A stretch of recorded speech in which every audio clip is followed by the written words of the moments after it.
डेरा गाजी खान से deputy bureau chief Mohammad Nadeem Jangalani की report के मुताबिक सानवी और आला सानवी तालीमी बोर्ड डेरा गाजी खान के ज़ेरे तमाम 10वीं के दूसरे सालाना इम्तहानात जारी हैं। कमिश्नर और चेयरमैन तालीमी बोर्ड लियाकत अली चट्टा ने इम्तहानी मराकज़ का अचानक दौरा किया।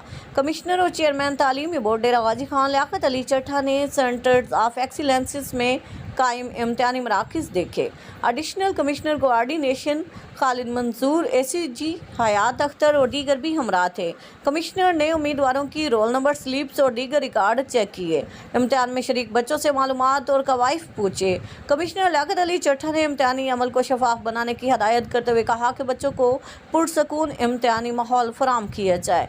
मराकज़ में पानी, पंखे, रोशनी और दीगर मावन सहूलियात फराम की जाएँ। कमिश्नर और चेयरमैन तालीमी बोर्ड लियाकत अली चट्टा ने कहा कि इम्तहानी मराकज़ की हदूद में दफ़ा 144 नाफिज है, जिसके तहत इम्तहानी मराकज़ में गैर मुतल्लका अफराद के दाखिला और कवायद व ज़वाबित पर सख्ती से अमल दरामद कराया जाए। कमिश्नर ने इम्तहानी मराकज़ की हदूद पुलिस की भी तैनाती के अहकाम दिए।